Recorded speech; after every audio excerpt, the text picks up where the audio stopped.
Welcome, friends, to another episode of Grieving Voices. I am really excited about today's guest. It is a topic that I think it kind of lurks in the shadows, especially with mental illness, things like that.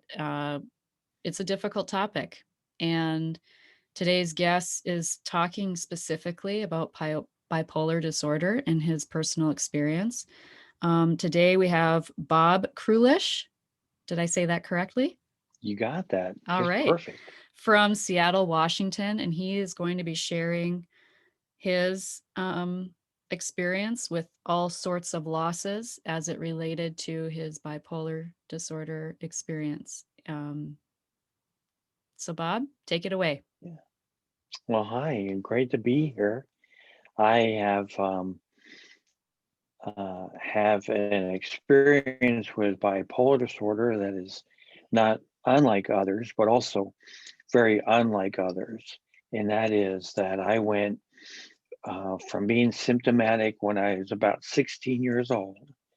My dad left and just left, picked up, and never heard from him again. And that triggered my biological predisposition to have bipolar disorder because it ends up my dad had it. And then I go from being symptomatic from 16 years old until I get diagnosed when I'm 51. So I went 35 years of being undiagnosed and yet having symptoms of bipolar disorder. And we can talk more about why that is so hard to diagnose and why that takes so long and how I got misdiagnosed. But what ended up happening was well, I still have four children. I just, uh, on Saturday, we had my fifth grandchild was born. So we're excited about Congratulations. that. Thank you. That's very exciting. And, but before grandchildren, when I just had children at home, I got into a really bad manic episode that was really sustained by being on the wrong medication for about 3 years. And to be manic for that long will stress everything out. So I lost my job, then I lost my marriage, and then I lost the kids, and then I lost all my possessions, and I lost all my money, and ended up on the floor of an abandoned cabin that a friend of a friend of a friend had out in the woods with just a mattress on the floor and a blanket and a pillow and a couple of things to wear. But I have lost everything that I loved and that I held dear, and I could not believe the circumstances that I found myself in. I am overwhelmed in my Hmm. body. Just, I can picture it. I can picture it. How old were you at that time? So I was 51 when I got the diagnosis, and about 9 months before I got diagnosed, I was kind of kicked out of my house, kicked out of my marriage, pretty much kicked out of the family, all in about January of that year. And then it wasn't until August or September that I got diagnosed. But I was living in the cabin um, about 9 months after I had got kicked out. I had gone through the little bit of money that I got in my divorce and and was so out of my mind thinking that some of the entrepreneurial things that I was working on were going to really materialize and that I was going to have plenty of money to keep the apartment that I had. But it ended up that none of that materialized, like is so common in people with bipolar when they're manic. And I ended up being evicted from the apartment, which is another awful thing to go through when you show up at your apartment door and it's bolted, and there's a big sign, and it says you have to have all your stuff out by tomorrow. And that was another rude awakening to what bipolar can do to a person. I always call it the illness of loss. And that what is very common among all of us with bipolar is that we have had loss. It almost should be the number one symptom. Sometimes people say, I think I'm bipolar. And I'll say, well, what have you lost? Did you lose your job? Did you lose your partner? Did you lose your family? Did you lose your money? And if they say they haven't lost anything, then I'm pretty sure they don't have bipolar disorder. That is an amazing distinction. Thank you for Yeah. bringing that up. I just got chills as I heard you say that, because Yeah. you would think, and I just received an education myself, because Mm. it's what had you experienced, because what happened before all of this was you had experienced loss, right? You had experienced Yes. loss that triggered it. I had experienced a big loss with my dad. That what ends up being the case with people with bipolar is we have a genetic predisposition to it, but not everybody's that has a genetic predisposition has that gene turned on. Like my brother and my sister have a genetic predisposition to have had bipolar, but their gene never got turned on. And what turns it on is some emotional crisis that ends up being taking place. And not that my brother or my sister had it easy when my dad left, they didn't either. But for some reason, the way they manifested their grief and loss didn't trigger their bipolar, but it triggered mine. That's And that fascinating, because and what that's we're what yeah, I'm sorry, go ahead. I'm just saying, that's very common in everybody with bipolar. They can go back to a time before they were symptomatic, and then they can usually identify a pretty big event that took place usually between about 16 and 20 years old is when it's very typical for people to have it triggered. And it's usually some kind of a life event that triggered it. And Yeah. what we're learning about grief, just I think in general, and things that I've learned and been reading about, how trauma kind of Hmm. stays in our body, and it Hmm. it changes us. Like Hmm. loss and trauma changes us at a cellular level, physiologically. Yes. Um, Yeah. so how did you, I mean, laying on that mattress in that cabin, Mm. what what changed for you?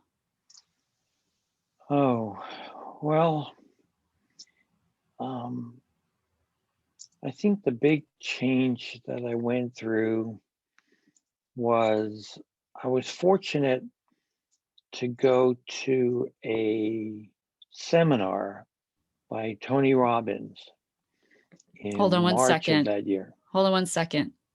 It's saying my internet is unstable, which I'm not sure why, because my kids are all gone. My family's all gone. Oh I no, you got the whole thing to don't yourself. know why. Yeah, let me hear. I'm going to get off my, maybe, I don't know. I'll get off my Wi-Fi here with my phone. Maybe that'll help. I don't know. Oh goodness, I Okay. hate when that happens. So let me repeat that question. Yeah, okay, great. Because I'll just do a little editing there. So what changed for you laying on that mattress in that cabin? How did you get out of that Yeah, state of mind? that was very hard to do. I was fortunate in a way that I got to go in March of that year, so I was pretty much kicked out of my life in January. This is in 2009. And in March of that year, I had the wherewithal to go to a Tony Robbins seminar. And he's a great motivational speaker. And it was his Unleash the Power Within, where you walk on hot coals and and it really is very inspiring. And it helped me quite a bit. When I went there, I was really ready. I actually told the people I was sitting next to, I'm either going to sit through the seminar or I'm walking back to the hotel and jumping off the building. That's how depressed I was at the time about my grief. But in that seminar, he taught the concept of building a MAP, an MAP, a massive action plan, and gave me the tools to do that. And it wasn't until I was in the cabin for a couple of months that I pulled out my notebook to that seminar and started to build a massive action plan. And that plan was a few things that I've learned that you need to do if you're going to manage bipolar disorder. And one is you need to understand it. You really need to understand the symptoms, the medications, the coping strategies. And two, you need to be able to communicate with your doctor, your psychiatrist. Um, you really need to be able to communicate your symptoms to him or her. You have to be you have to be very revealing because the medication is so hard to um, to get. Actually, it's not hard that you get it from a doctor, but there are. I've been on 16 different psychotropic drugs, and I've been through about 64 med changes over the past 11 years. So we're tweaking my meds about every other month. And the only way to really keep on that is to be very good at revealing your symptoms and your side effects and everything that the doctor needs in order to put you on the right dose of the right man. So once I got that plan in place and I started to learn more and more about my illness, I was able to communicate better with my doctor, and we were able to get me on the right meds uh, for at least a period of time until we made another med change. Being on the right meds was really what you have to do in order to manage this illness. Now, the question that I have, and it might be a personal one, so if you don't want to answer, that's quite all right. I Yeah. understand, but it might be a question that listeners might be having as well. So Okay. I'm assuming that you didn't have a lot of resources if you're living in a cabin on a mattress, Right. right? Right. How did you get Right. to that Tony Robbins event? How did you find the, I guess, what helped you get from that mattress to the Tony Robbins event, to the doctor, to, Yeah. how did you accumulate those resources that helped you turn the page? Well, I had gotten a small settlement from my ex-wife in January when I left, and I used some of that money, and it was only a few months of living expenses, but in my mania, I decided to just blow some of the money on a seminar. And this was before I was in the cabin. I was still renting an apartment, and and I really shouldn't have spent the money in. Well, in part, I say I shouldn't have spent the money because I eventually get evicted from my apartment. But the other thing was is that if I hadn't spent the money, I wouldn't have learned how to do this massive action plan and have the energy to do it.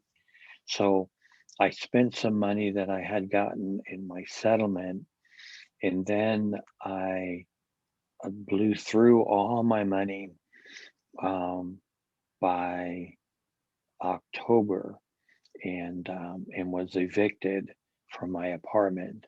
So I had a several $1 million of wealth when we got divorced, and I ended up signing it all the way to my ex-wife in my mania Oh, and wow. thinking that I can make all that money back in no time. That's how you are when you're manic. You have these grandiose ideas about what you can do, and you believe you're all powerful. You believe you're godlike, you know. Um, I always jokingly say the only difference between me and God at that time was that God never thought he was me, but I spent a lot of time thinking I was him. And and so I gave away all that money in a manic stupor, and and ended up qualifying. Now I'm in the cabin. Now I'm properly diagnosed, and I have a handful of prescriptions to fill. And I got on a state program. So I really got on like a state welfare program where I was able to get my medication and get some help. But it went from millionaire to on on government assisted medication programs all in about a 10-month period of time. Wow. And I can't even imagine the grief, the additional grief and the shame probably too, right? Like how have you navigated all of So that? much shame, so much shame in that, especially when you're still trying to live near the same community that you've been living as a successful person, and now you're living this way. um, I never had a friend come see me at the cabin. I was so ashamed of anybody ever seeing me with one piece of furniture or mattress. That, you know, where were they going to sit? They would be sitting on the mattress if they came over. And it was, and I did not have a car anymore. I didn't even have a bike. I was taking the city bus. I was just living a whole different life than what I was living before, and I was very ashamed of it. So I had the shame, I had the grief, I had the loss, I had, and then I'm still dealing with the loss of my children.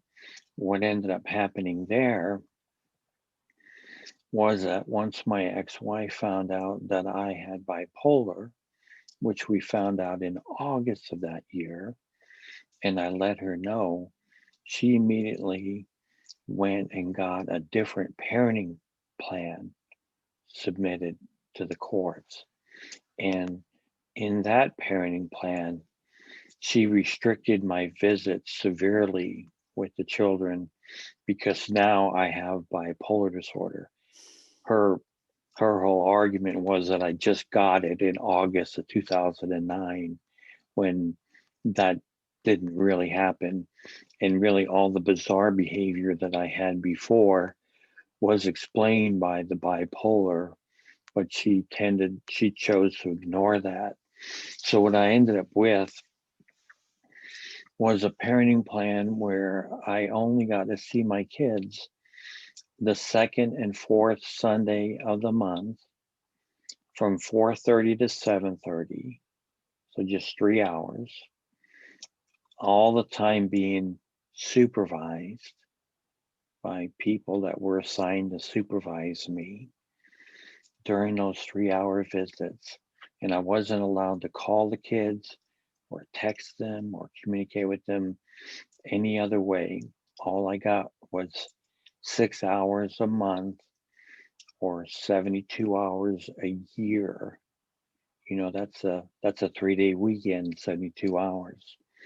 And that's the equivalent amount of time that I saw my kids. And the thing that was more painful than I ever imagined was going to happen with this parenting plan was that it lasted for 6 years.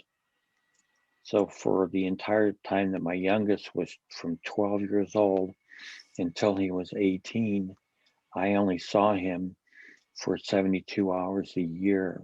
Wow. And we still have a strained relationship today, because you just really can't have much of a relationship when you're being when you're being watched. You know, you're being supervised, you're trying to have a meeting with your child, and it just was never really great. And the damage, I mean, you were shamed by the courts, Hmm. again, shamed by the Right, courts. And right. unfortunately, your ex-wife did not understand the damage she was doing to her own son, your son, Yes, in yes, severing that parental relationship that you yes. could have had, because then your son has grief about loss of hopes, dreams, and expectations about his Right, relationship to you. right, Um, right. she had a lot of power in that. I'm so sorry that She you had had a to lot go of through that. power. Mental illness gives people a lot of power over you. Um, And the I don't courts mean, don't. yeah, I don't mean to villainize her, but Oh no, I no. just want to It's highlight, though, that we don't understand how our actions sometimes create these ripples of grief right. in our, with those we truly care about, right? Yeah, I don't know how much she was aware of it going in it. I realized that she was trying to protect the kids, and she all of a sudden now Bob with bipolar disorder, and even though for the 25 years we were together, I was Bob with bipolar disorder. Now I have a diagnosis, and now she's got this method, with the courts because of my diagnosis to put these hard restrictions on me. And I went to court to try to overturn it after a couple of years. Well, after like 5 years or almost 6 years, I went to court. We had plenty of evidence from all the supervisors that I did a great job with the kids all the time, never missed a meeting. I was never late. I never left early. For the first year of it, I lived in Dallas with a new job, and I stayed in a hotel, and I flew back every other weekend, every second and fourth Sunday, every second and fourth weekend to be with the kids. And I lost in court to get that overturned after 6 years. The judge just uh, just said that I was uh, the judge deemed me a threat to the children, and because I have bipolar disorder, uh, even though I had given her raving reviews from my doctors and my supervisors, and she had all these great reviews of all these people. She thought I just had a good, was good at pretending to be good while I was being supervised, but that when I wasn't going to be supervised, I wouldn't be good to the So kids. that is how the court system is, where you basically Hmm. represent yourself. Like there is no panel where you can bring in people to represent you who've worked with you and can vouch for your progress and how you're living your There's no, life. Like that's not part of the process.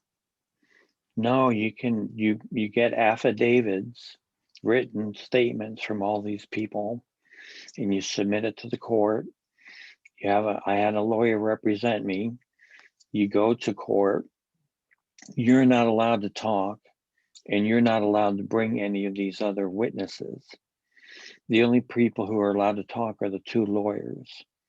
And so um, you just sit there and you've been filing affidavit after affidavit. I've spent more than $25,000 on attorney fees, petitioning the court for this, with getting an affidavit from just about everybody. I felt like I needed one, and the judge just kind of threw out all the good comments about me. She said that I was just really good at talking people into stuff, and because my ex-wife said that I was.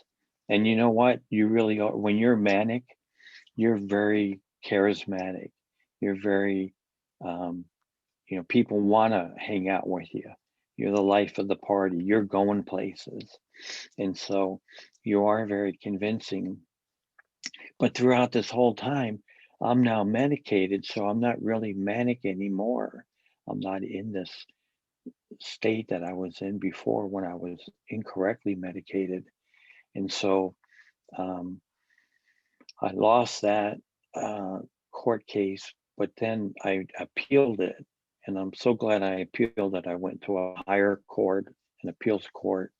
And in that court, the judge was so upset with what happened to me, just complete opposite of the other judge, and apologized on behalf of the court and said this should have never happened.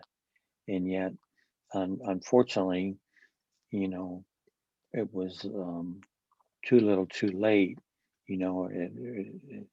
It was great to be finally validated by a court that everything I had done was great, and that I deserved to be with the kids. But it wasn't until 6 years had gone by. So, The thought that came to my mind as I was listening to you is that, we all are raised with beliefs, these beliefs that we grow up with. And whether we are, as kids, we become a rocket scientist or a judge or a police officer or a doctor or mhm, the store clerk, we have these beliefs. And it just reminds me or makes me think of judges have beliefs too. yeah, And, what was that judge's belief about mental illness, about bipolar disorder, where she couldn't be objective right, and just look at the right, situation for what it was instead of what she believed. And I think that's where exactly. that's I just wanted to highlight that thought, because that's where change needs to happen in the justice system, in the court system. Oh, so Um, desperately do we need to have change there.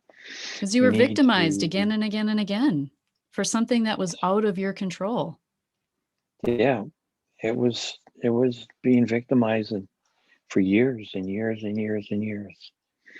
I mean, How do you get out of that? How did you flip that script? I mean, I know you said the Tony Robbins thing, but like, how have you kept that momentum going? Is it just the medication that has really helped you mhm. stay level? And It's a lot of other stuff too, Victoria. Like in the past 11 years, I've had about 700 hours of therapy. So I have therapy sometimes 2 or 3 times a week wow. for an hour at a time. And then sometimes I'm just once a week. Um, and so I've had a tremendous amount of therapy, which has given me a lot of insight to my condition and to myself. And it's really helped me to reframe a lot of the pain through a lot of different therapeutic techniques. And then I built a lot of different coping strategies to compensate for the loss. You know, I have I like to play golf. It's a hobby of mine, but golf is also how I do my mindfulness. So when I'm practicing hitting golf balls, my mind is only paying attention to the golf ball. It's no longer in this mess of reminiscing about all kinds of bad stuff, bad thoughts. Normally, if I let my mind just be on its own, it will go to the dark side. So I found different things, not just golf, but other things to do that kept my mind preoccupied. Um, I started coaching families that have a son or daughter or a loved one with bipolar disorder. And as I started coaching them and getting them the help that they needed, that was very therapeutic for me. And I've coached, I can't even count how many families now that I've coached where we've had some really good experiences, where the individual got better. That's And amazing. yeah, that's been, and just reading the letters I get and hearing the comments on Facebook or wherever is just so sweet. And it's just really been very, very therapeutic for me, and it went to show me that really what one of the big keys to eliminating the pain and suffering that comes from bipolar disorder is education. And like you alluded to, like if the judges were better educated about bipolar disorder, they would have seen that I didn't get it in August of 2009, but that I had it my whole life. And they would have seen that I was a good dad with it, and they wouldn't have put those restrictions on me, but they misunderstand it. And it's kind of interesting how you could have not that diabetes is any picnic, and I don't mean to say that it is, but I know people that are diabetic, and um, when they got diagnosed, they spent like a week in the hospital going to classes on diabetes, learning everything about how to manage their diabetes, which is fantastic. And you know how much education I got? I got nothing, not a thing. I got 4 prescriptions handed to me by my doctor. And he said, the first doctor to diagnose me said, let's give these a try. Let's see if they might work. And I was like, what do you mean might work? He goes, it's random. What might work for you might not work for somebody else. And that was my entire education, was just realizing that I'm I'm I'm about to just take a random shot with psychotropic drugs to see if this will fix me or not. So what I learned um, through some researchers was that they did some research on what happens when the family is well educated about the bipolar and the individual. What happens to them? Does that make a difference?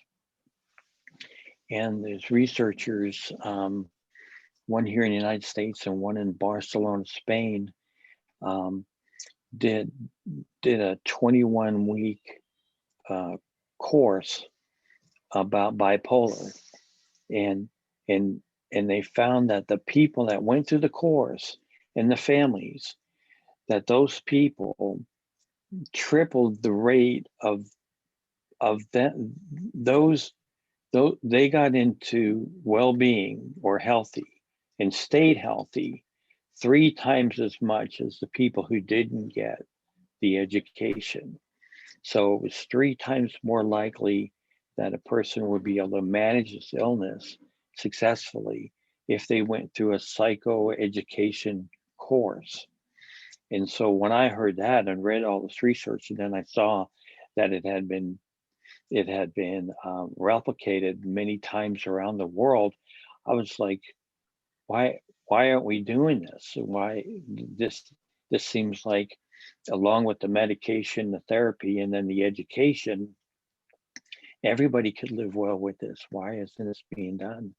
And and and it's one of those places where research hasn't really gotten into the practice. So part of what I do is take that research and put it into practice by coaching families. And it's just so amazing what a big change it makes once they understand how to deal with bipolar disorder. We don't know what we don't know, right? Don't know, we don't know, and what we don't know is hurting us. Absolutely.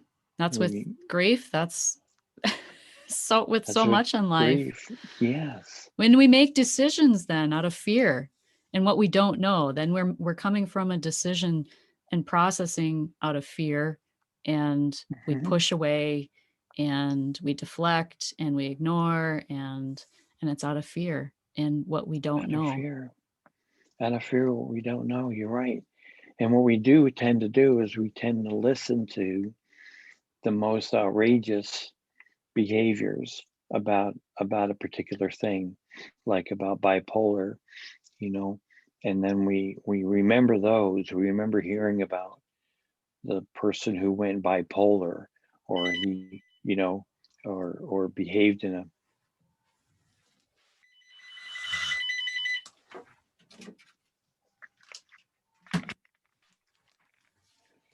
I usually have that ringer off. I didn't have it Whoops. off. Oh, I'm gonna have to edit this now. Where were you at? What you were saying?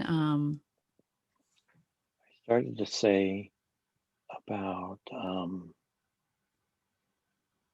drawing a blank. That interrupted me.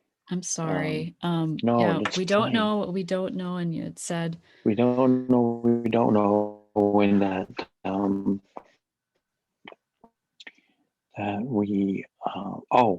we tend to listen to the most extreme information about a thing. And so we've all heard stories of people who were bipolar who did something awful, or at least that's what you'll hear on the news. The school shooting is a person that either is bipolar or schizophrenic. You always hear that on the news, or they assume that he has or she has a mental illness. And so we get lopped in there with all these really awful situations. And so the first thing that people are going to think about when they hear that I have bipolar, they're going to go, "Oh, you mean like the guy that shot up all the people at the theater?" And that's in the back of their mind. And it doesn't give them any room in the front of their mind to really see it differently. with And that, compassion. with compassion. Right, right. And we're, as a statistic, I think we are much more likely to be a victim of a crime than actually a perpetrator of a crime with people with mental illness. But that's not understood because we hear these stories, in the news. So, an education about the illness uh, starts with the family and the individual. But it's my hope that the work that I do will make its way into the legal system, where a video course that I'm building on those lessons that were done by researchers. I'm hoping that I can get this video course into the judicial system somehow, to where that could be something that they could learn about bipolar disorder from, and to more clinicians, um, to learn more about bipolar disorder, and more like general practitioners. Um, they get very little education about this in their med school. So um, I just have this strong feeling that we could really eliminate most of the suffering caused by this illness with just the right amount of education. And then that's something that's all it would take. It doesn't really need a new drug to be discovered. It doesn't need to be a new therapy. It doesn't need to be more drugs or less drugs. It just, that one thing, psychoeducation, tripled the possibility of getting into recovery. And I just blew my mind when that was all they did was educate people. Well, and you make Something, a when you mentioned addiction, then I think did you yeah, just not mention addiction? Like, you're more likely to be a victim to yourself as well, right? With right. bipolar disorder, Most without definitely, that most education definitely. piece. Without that education piece, um, the the medications are very difficult to understand and to live with because they have a lot of side effects. But when you understand them, you're more committed to them, and what ends up happening is a lot of times we don't like the medication because we don't understand it, and we self-medicate with either alcohol or drugs. And then we have that addiction along with our bipolar. That's very, very common, is self-medicating. And again, it just goes back to learning more about the illness, and that there are 20 different medications you could try. So if you're having a bad side effect with one of them, most people will just give up with the meds and quit seeing a doctor. But what they better would be if they understood that there are other alternatives, but they just don't know it. So it's a very disabling illness. It's one of the biggest causes of disability among people in the world, and I just blows my mind how if we just could educate the masses about it, it could really, the whole problem can go away, and that just blows me away. Just And that's every that's time what I talk about it, I'm like, yeah, and that's actually all it would take. and that's why I wanted you on my podcast, because Well, thank you. mental illness has touched my life personally, in Oh, my I'm family, sorry. and it is something that it ripples. It ripples, and the education piece is huge, with grief as well. I mean, I tie everything to grief because Yeah, your yeah, experience is a grieving experience, um, yeah, and it's just what we don't know, and what we can know, what is available to us. Um, adding our right. to our knowledge base changes our perspective. And when we change our perspective, we can look at things with compassion, look at things differently. Um, Yes, yes. Like I say, we go from contempt to compassion about that individual, I love and that. that's the goal, is to go from contempt, like the court treated me with contempt, to treating me with compassion. Yeah, yeah. And that's why I wrote a book about my life experience too, to give people at least a little bit of a guide on how they can be well with this illness. And so that book kind of chronicles my whole history with the illness, being undiagnosed, and then at least at the very end of the book, we find that I get diagnosed and that I can be much better. And so, trying to do everything I can to really spread awareness that this doesn't have to be as disabling as it can be for millions and millions of people around the world. Yeah, and that people shouldn't have to suffer loss like this, but it is so common, uh, that there's so much loss in bipolar, so much grieving going on.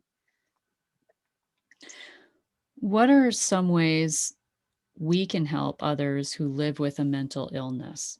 So I know Mm, you say you're hmm. developing this program, and you said education is a huge piece, but Right, in navigating especially when there are limited resources, when there right, isn't as much proactive things happening within a community, or it's still something that is shamed, and right. there's access to limited resources, what would you tell those family members and those with bipolar how they can help themselves? Well, there's a lot of things they can do, that the big one of the biggest things is how we communicate with each other. And I found that if like part of my video course that I'm working on is about communicating. And it would be, for example, mom and dad are frustrated that their son isn't taking their medication. So they harass him by asking him, "Did you take your meds yet? Did you take your meds today?" Because the kid just said something that they didn't like. And so they're like, "You must be manic. Are you taking your meds?" And that always turns into an argument. But wouldn't it be cool if they could know that whether or not he's either taking the meds or if they're working or not without having to ask him? And there is a way. If they understood all the symptoms that a person can have, and then they saw those symptoms, the ones that are in the doctor's manual about bipolar disorder, and if they started seeing those symptoms, they would know for sure that the meds aren't working enough, you know. And I always say, let's assume the meds aren't working. Let's not assume he's not taking them, but let's assume they're just not working right. And you can have a conversation with your son about, you know what, I noticed that you are really talking very fast and you keep interrupting and you don't let anybody else talk. And we learned from that course that that's a major symptom of mania. And we're wondering maybe your meds aren't working right. And now the blame is on the meds, not on the kid. And now there's a reason to look for a solution. And that And child just doesn't feel shamed. exactly, exactly. Doesn't feel shamed, doesn't feel judged, doesn't feel criticized, isn't defensive, is looking for now if the in the especially if the individual has been well trained too, he or she's going to say, "Oh my gosh, I didn't realize I was talking so fast and interrupting people. That is a sign of mania. Let's make an appointment to go see my doctor." Okay, so for someone who may have someone in their life who they suspect may have a mental illness, but aren't Mhm, sure, and mhm. what are some things that, what are telltale signs that are pretty similar across the board for anyone who may have? If I suspect my loved one might have bipolar disorder, what are the signs that I should look for? Well, for bipolar, they're pretty obvious. Um, typically, um, well, first of all, they have to have had some experience with mania, and but keep in mind too that with bipolar, we spend more episodes, multiple times, many episodes in depression than we do in mania. But it's the mania that really would be the telltale that you have bipolar. Because if you just saw the depression alone, it could be just major depression disorder. And I don't mean just major depression disorder because that's awful, but it may just be that. But if you see the mania, and those would be things like they wouldn't want to sleep. They would they, when I'm manic, I hate sleep. I complain about sleep. I think it's the biggest waste of time. I tell my girlfriend, I think this is a big waste of time. I don't know why people do it. Um, I'm going to stay up tonight, because I have too many things to do. The other thing is they have too many things going on in their mind that they want to do. They have a lot of projects, so they need to stay up all night and work on their projects. And we're very good at starting dozens of things without really finishing anything. So if all of a sudden your loved one started to complain about having to sleep, wasn't sleeping, could stay awake for 2, 3, 4 nights in a row without being tired, that would be a huge sign that they're having a manic episode. If they're very impulsive and they start just spending money like crazy, and they have all these plans of making money through all these different projects they're going through. That's another big tell that they're manic. um, and and they'll do um, very grandiose thinking. They'll they won't have a goal like back in my day when I was a kid. Jack Nicklaus was a great golfer, of like Tiger Woods is today, or is known as today. But back then it was Jack Nicklaus.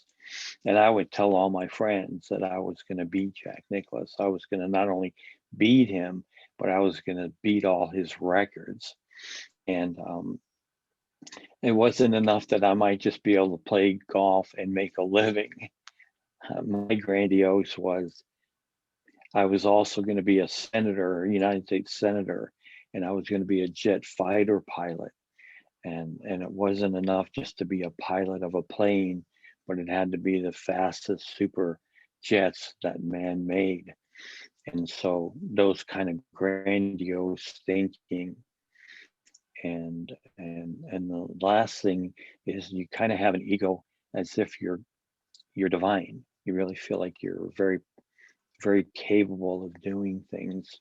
So if somebody started just talking really fast, talking about all these ideas, had an idea to build a business where they had no experience in, had the grandiose idea of making millions and millions of dollars, or doing something really ridiculously huge, those would be very big signs that they're in a manic episode. Yeah. So it served you well, though, your mania, because you became a wealthy businessman. Is that correct? Well, between what my ex-wife did and myself, we did very, very well. Um, and it and to a degree, it served me pretty well. It helped me do work that was hard for other people to do. It helped me to work 18-hour days when I needed to work 18-hour days. Um, and I don't want people to get the wrong impression that, you know, maybe it would be nice to be manic for a while and get some things done. What ends up happening is that it's like a train going down the tracks, and it's going faster and faster, and it's pretty cool because it's going faster and it's passing all the other trains on the tracks.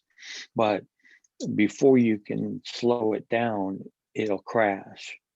That's how you slow it down. There's no It just keeps getting faster and faster and faster, and then it gets out of control, and then it crashes, and then you end up usually in a depressive episode. So I don't want to spend one day manic, because I just don't know what that might lead to. But it does give you a lot of energy, and it gives you a lot of creative power, and you see a lot of people that are geniuses, or people that are very, very successful, have this illness and rode their manic wave from time to time. But they also, if you look in their life, they have loss, you know, they have a lot of loss. So, um, But in that yeah. moment, I imagine it kind of affirms for you. It's an Mm. affirming thing that, Oh my like, you gosh, develop yes. I mean, you kind of develop a relationship with the mania as something that, like, doesn't that feedback then, like, you're having some success and you're having this feedback then that this is a good thing, like, in your mind, like, it's a good thing? And then, like you It's a said, great, yeah, you don't realize yeah. it though until you hit a wall Now you don't and realize until you hit a wall, and what ends up happening is like nobody makes any sense to you anymore, and you don't make sense to anybody, and you start just to believe that everybody else is wrong. Everybody else is wrong, and I was doing really well in my career. I was helping invent a new way for this insurance company to do business. I was a mathematician. I did all these massive calculations and saved the company from being being defunct. And and and so I'm going fast on the track. I am the guy, and the president of the company is touting my success in all these big meetings around the company. And then all of a sudden, I have an idea of how they should be managing the business that I just helped them create. That was bizarre. But because they didn't have that idea, I kept challenging the president of the company in these large meetings. I would stand up and challenge him and say, you know, you're wrong, you're wrong, you're wrong. This is how we ought to do it. And that's when the train is going off the tracks. Mm. And then I was fired. So I went from being praised by everybody in the company for a long time to then being fired because the train just kept going down the tracks. So there is, when you're in it though, you don't want to lose it. You know, it's the most powerful feeling in the world. And it's the reason why this is so hard to diagnose. Remember, I mentioned earlier that it took forever for me to get diagnosed properly. And that is in part because when we're manic, we don't go see a doctor. Um, we would actually find that to be silly because we know more than the doctor knows. We're the all knowing, and so the doctor doesn't see us when we're manic, and that's the only time they could really diagnose us with bipolar. We'll show up when we're depressed, and then if the doctor doesn't do the right kind of questioning, they might just think we have depressive disorder because they didn't probe enough to find out if there was any mania in that person's life. And so we don't go to the doctor. And the other thing that we do when we're manic is that we feel so good that the last thing we want to do is take any drugs, any medication that might take away this feeling. So it reads on itself. So if I were to have a family member who was in a state of mania, what is the best way that how can I support them? Hmm. What is something I can do or anyone listening? That that is the hardest question. That is the tough one. And a lot of times, um, there isn't very much you can do. You have to kind of let them ride the thing out. Um, I always say to try to stay as magnetic as you can to the person by not being too judgmental, by by communicating better with them. You know, don't like I had somebody that I met, and the parents were complaining that their son says that he knows how to live to be 115. And I said, well, just let me try to have lunch with him. So we bribed him and they paid him to have lunch with me. That's how he's manic, so he doesn't think he needs to talk to anybody. So the very first thing I do, and he had some paper and a pencil. I happen to have paper and pencil with him. And he says, you know what? I've learned how to live to be 115. And I said, I heard that you know how to do that. And before I leave, you got to write down on paper how to do it because I want to live to be 115. See, there's no harm in going there, you know, and if it means that he eats healthy, he exercises, great. Maybe he will live to be 115. We didn't know that everybody was going to have an iPhone, 40 Mhm. years ago. So maybe there is a way, but it was just I was being magnetic with him. I wasn't being repulsive, where the family was fighting him all the time that he brought this up because they were embarrassed by him saying that he's going to live to be 115. And so when I teach is I say, you just try to stay magnetic during this episode. and ride it out, but don't get disconnected with them because that could end ugly. You know, that one time this kid had a restraining order against him. So the family put a restraining order on him at one time. And so um, you, you, there are s- several communication strategies that I have that you can talk to somebody in mania, but it's very difficult to really get them to pop out of it. It's so addicting.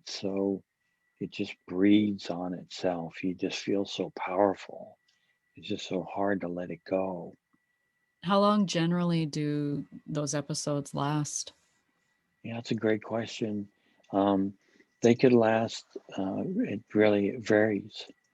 They could last a couple of weeks or a couple of months, um, or even longer. What ended up happening with me, here's a little known fact that ought to be known to everybody, is that um, if a doctor prescribes an antidepressant to a person who actually has bipolar, but doesn't prescribe a mood stabilizer with the antidepressant, that antidepressant will make them manic Wow.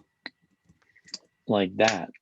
Like within days of taking that antidepressant, you will go into mania, and the antidepressant will sustain your mania for as long as you take the antidepressant.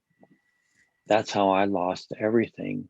My general practitioner just saw the depression side of my anxiety side. It didn't see the mania because I don't go to the doctor when I'm manic. And she prescribed an antidepressant. And then I went into mania. I felt so good. I never felt like I needed to go back to see her. I just needed the prescription to be refilled. So that went on for years. I was probably Years. manic for about 3 years. And that's how I lost everything. I This just, blows my mind. Like, what is yeah, the mental health organization doing to educate general practitioners on this? yeah, not enough right now, not enough. There's so much more needs to be done. Like, there's no It's so, screening. Like, like this just blows my mind. Like, how is this happening? I'm on board with you. yeah, Let's just yeah. scream this to the world. Let's It's send so letters. amazing. I'm on all these, Maybe you need the Bob Krulish law. yeah, Go to yeah. Congress. Well, we're working on stuff like that. We're working on stuff like that because the awareness level of that needs to be with everybody. I mean, it's so dangerous. You know, I'm on like, I don't know, 10 different bipolar groups on Facebook, and this comes up almost every day. In one of these groups, somebody's going to say, "Did you take an antidepressant before you got diagnosed and it made you manic? Does taking an antidepressant make you manic? Because I went manic." And I'm like, gosh, dang, every day I see the same thing happening over and over again today. I'm not talking about, this isn't like 10 years ago, 20 years ago. These are people today that are on an antidepressant and they need to be on a mood stabilizer with it.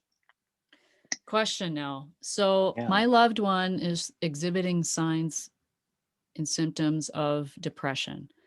What Hmm. then are the signs for someone who has bipolar, who has not been diagnosed, but who is Hmm. in that depressive state? Are there differences? Are there differentiating factors to look for?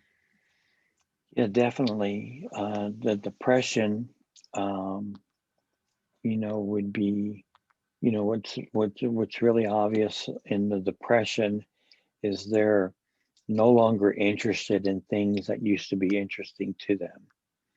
Like if I all of a sudden just didn't want to play golf anymore, and and and just rather stay in bed. that would be a big sign that I've gone into an episode. So what psychiatrists use is a scale. It's called the manic scale, and it's a questionnaire that they ask people before they put them on an antidepressant, and it would say stuff like, in your life, have you ever, you know, lost a, a marriage, or have you ever started a business? Have you ever had um, grand ideas about your business? Things like that, that would try to find out if the person ever in their lifetime ever had symptoms of mania. But it's this scale that they need to to have the individual take, and it's quite can be quite extensive line of questioning, but psychiatrists are trained with this line of questioning, but general practitioners are not. They really don't get very much education about mental illness when you're becoming a general practitioner. And the troubling fact is, but they have the power to prescribe an antidepressant to anybody, and not doing this thoroughly, it causes a lot of people to have this illness and be out of control with it. That's how I lost everything. That's how the marriage, the kids, the money, that's what took me to the cabin, was being on an antidepressant. My takeaway, this is my takeaway from everything you've shared. When we have a heart condition, we go to a cardiologist. Yeah, If we have something funny on our skin, yeah, we could go to a general practitioner, but why would I go to a general practitioner when I could go to a dermatologist, someone who right, specializes in conditions of the skin? So, exactly. why do we as a society leave Hmm. mental illness to general practitioners? And would that be Yeah, the one thing that you would love to be changed, that a general practitioner could not, should not diagnose depression and prescribe yeah. antidepressants? Would that be one thing I that could change, that would That would change shift the this? trajectory of this so much, and I would. I love general practitioners. I'm Same not here. trying to. Yeah, I just don't. Um, they just don't have, you know, they just didn't get the insight. They didn't get the coursework. They didn't get the training. This is a very difficult thing to diagnose, even if you're a trained psychiatrist. You have to go through this lengthy line of questioning to really uncover whether the person is just a very optimistic person, or are they very grandiose. You know, are they a blowhard and they never quit talking about themselves, or they have pressured speech that you'd find in bipolar disorder. And you really have to be able to pull these little data points out, and they're just not trained for it. They don't have time in their training for it. So I would either say, get them properly trained so they can do these diagnostic scales or tests, or yes, stop prescribing antidepressants. I think it's the number one thing that is prescribed in this country are antidepressants. And you're absolutely right. You wouldn't go see a GP about a dermatology thing or a cardiology thing. You'd go see a cardiologist. Yet for some reason we've accepted the fact that we go see a GP when we're depressed. Yeah, that would change a lot. There's so many people. I can't even imagine how many, probably a million people that have probably been misdiagnosed sometime in their life and had manic symptoms from it.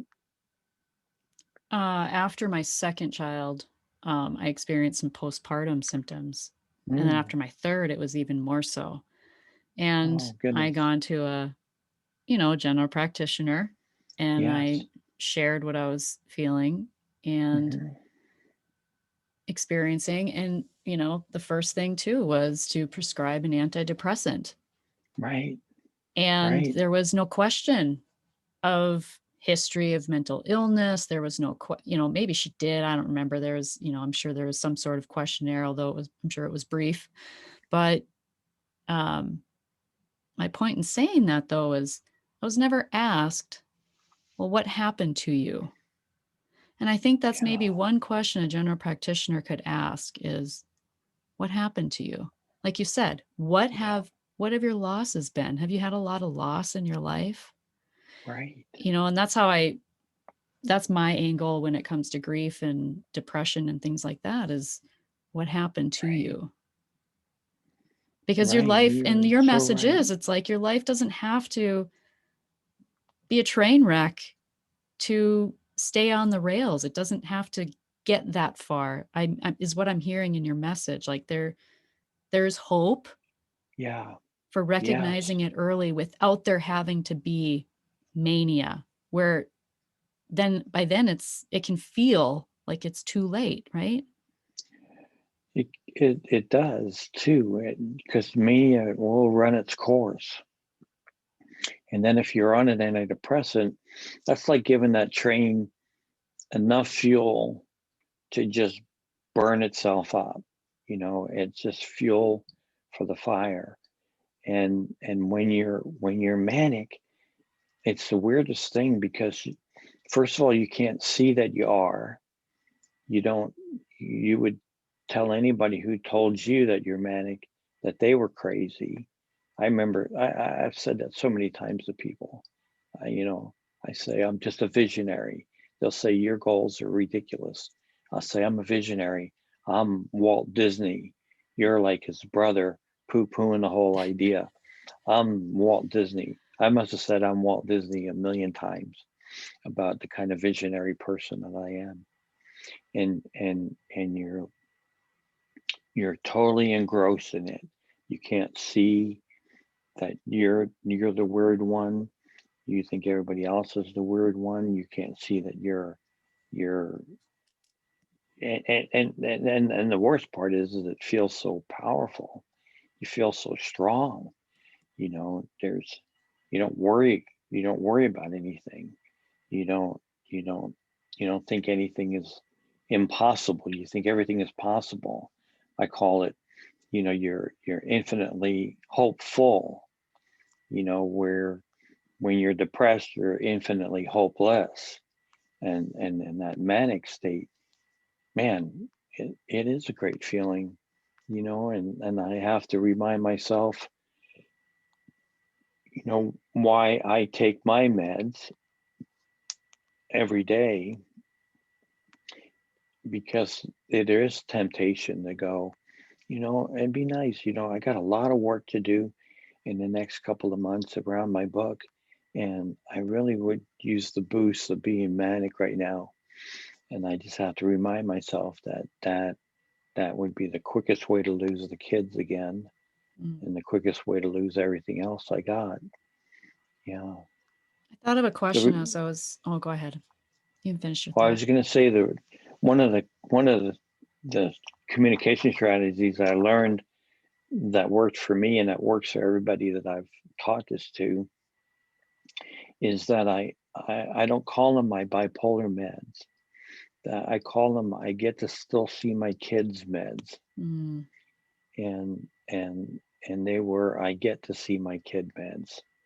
Um, and what I teach people is to find a reason, you know, a why. Those are a your why. why. Hmm. What is your why? And let that be it. Let it be your, and I get to keep a job med, or I get to have a partner med, or I have money in the bank med. and Mm. and then when you feel better, unless you don't want to have money in the bank, you'll still stay on the medication. And that's the secret, is to find a why that um, that that would be there no matter how you felt. There's empowerment in that, right? Yes, There's so much yes, empowerment in that, to feel like you are in control of this thing that right. can feel or take your life out of control. Out of control. Yeah, yeah. I thought of And another question too. yes, So for someone listening to this, what came to my mind was, well, if you go to the doctor and you suspect that your loved one has bipolar, and they go to the doctor, but they're in a depressive state, they're not manic, they get diagnosed, or yeah, diagnosed, I suppose, with depression. And so they're given an yeah, antidepressant.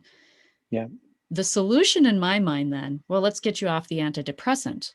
If you start seeing hmm, those manic symptoms, what do right. you say to those thoughts? Like to someone who might be having those thoughts, to a loved one who might be considering getting their loved one off the antidepressant, or someone listening Right. who might just take themselves off or whatever. Yeah, the trick is, and one thing is that when they get into that manic episode, they're not going to want to let go of it because it just feels. I mean, I literally thought I could fly. I remember thinking how weak everybody else was because they couldn't fly. I'm just so grateful I never jumped off a building, Wow. but I was convinced that I could fly. So why would I want to stop being able to fly? Why would I want to stop this? And so what the where the education comes in for anybody, it could be somebody that just has a friend that might have bipolar. If they were well educated, they could say, you know what, I'm pretty well educated about bipolar disorder. And I'm not saying that you have it, but I am saying that I see some symptoms that people with bipolar have. Like you're really talking very fast all the time and you interrupt everybody, and everybody's getting upset with you because you don't let them talk. And you can start uncovering some of the symptoms that you see, and you can be a mirror to them. You can reflect back what you're seeing, but you have to know what these things are. You have to be educated. And that was my question too, circling back to the symptoms. But Mhm. isn't that someone who's in already a manic state that they're talking fast? Or can someone who is just in a depressive state still be exhibiting symptoms like that or characteristics Oh, of that? if they're in a depressive state, they would have a symptom like that. But what you would try to do if you're trying to find out if they've ever had a manic episode is to see if they've ever had symptoms like that in the past. Um, because that's a really good question to ask yourself is, um, have I ever exhibited any of these symptoms in my past? I'm about to go on an antidepressant that's harmful. If I have bipolar, how do I know if I've ever been manic? And then ask those questions. That's why I think the education needs to be just about anybody and Mm. everybody. It just doesn't need to be with people who are currently living with the condition or who have a loved one with it, but it could be really anybody. I want to get this information to companies, employers, and law enforcement, the judicial system, legislators, doctors, you know, and people, teachers. Oh my gosh, how cool would this be if this was taught, and understood somewhere, along the line? It would be amazing, and it would stop. It would just prevent so much loss. There's just so much loss around this illness. It's probably cost billions of dollars of loss, and we could really eliminate almost all of it, I think, with just understanding what the heck is going on, and understanding that when a person's manic, they are not going to be able to see it. They just won't be able to understand it. Um, And unless you can give them a lot of good evidence of their manic behavior without insulting them and without shaming them, without judging them, you know, and that's a lot of the work that I do, is teaching people how to communicate that properly so that they don't end up making the other person upset. Because if you upset the other person, then what ends up happening is that people, when they're in mania, will lose all of our friends, because eventually they just don't get it, and we're done with them. We're done with people like that. I've lost hundreds of friends that that either I didn't want anything to do with them because they were too stupid at the time, or they didn't want anything to do with me because I told them they were too stupid. And we never got back together. So how has your life changed? Um, it's been now, how long have you been felt Diagnosed like under control, had it under control? probably for a few years. I feel like I've had it under control probably for about 3 years. And I've been medicated for 11 years.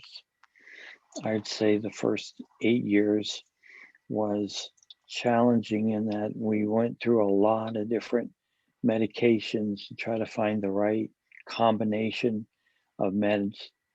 With bipolar, it's never just one med, it's usually a combination of meds. It could be two, three, four, five, six, seven meds that you've taken at Wow. the same time. And we call it a cocktail.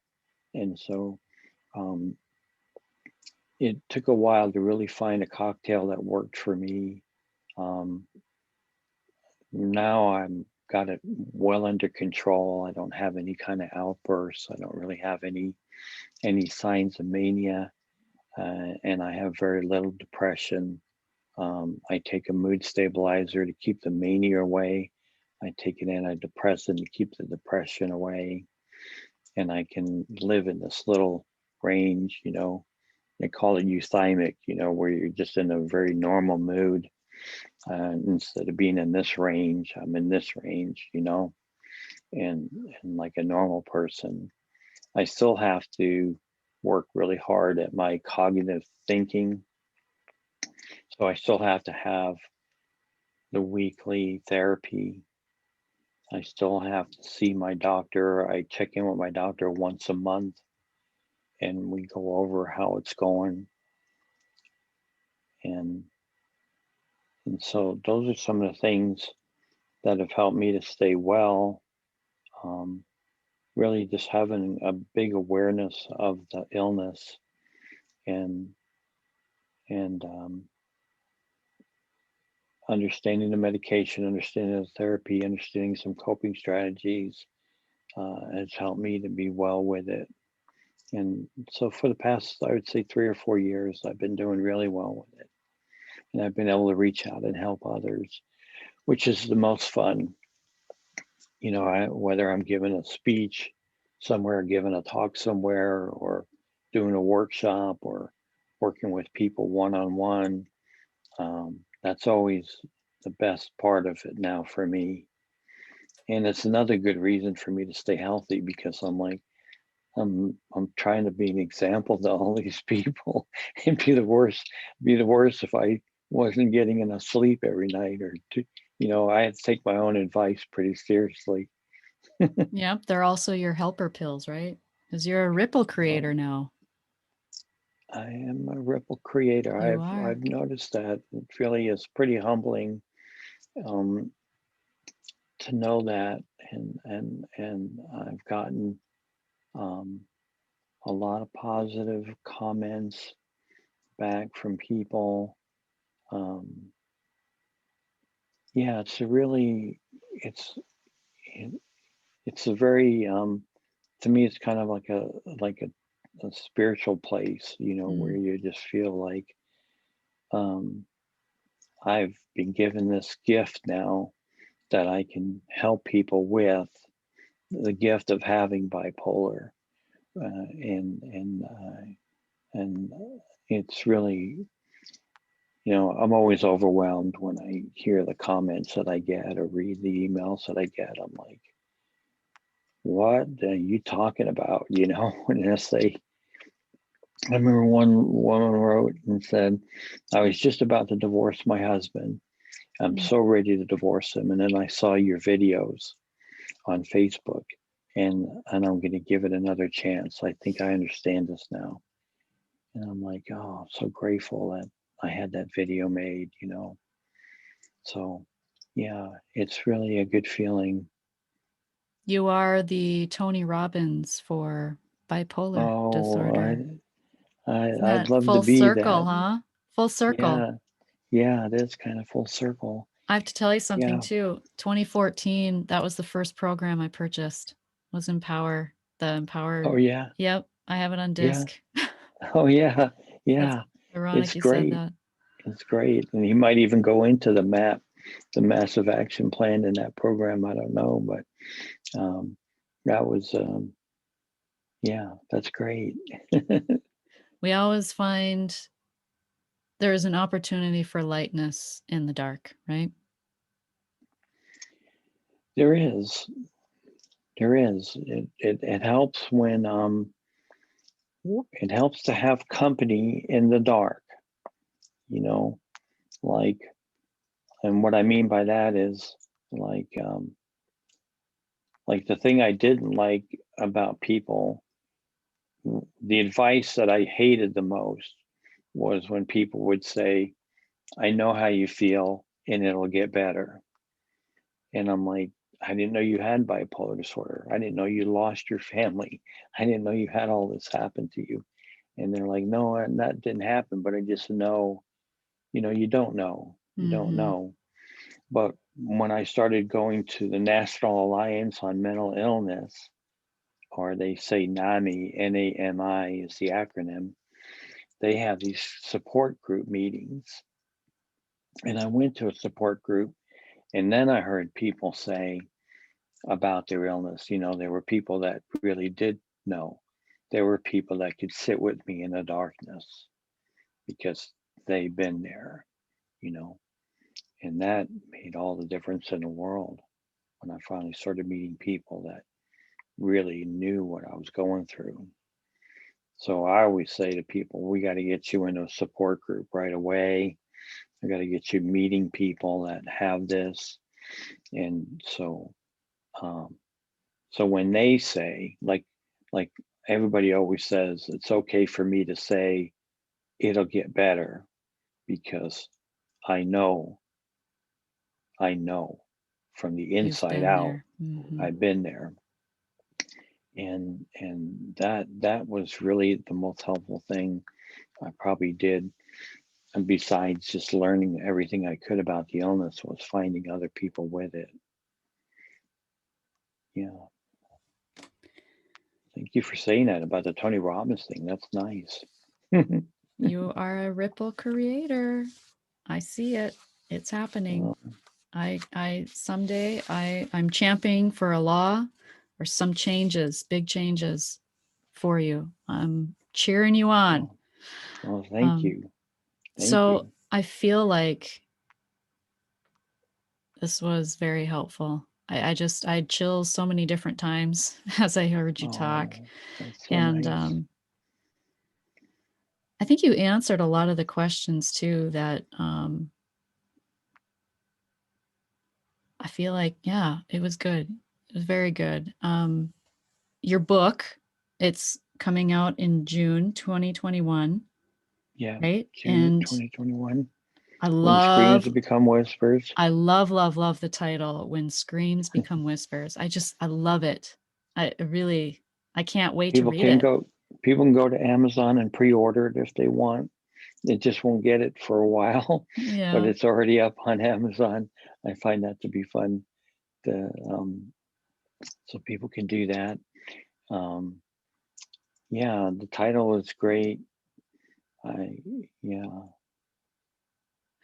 And where else can people find you? You mentioned you have a course that you're working on, correct? But you also mentioned you had some videos. Yeah, they can go to either bobkrulish.com, or they can go to Facebook and go to my Bipolar Solutions page. I forgot to give you that information. I will get that information from Bob, and I will put everything that you need to get in touch with him, to all the resources that he mentioned in the show notes. So look for those there. Bob, I thank you.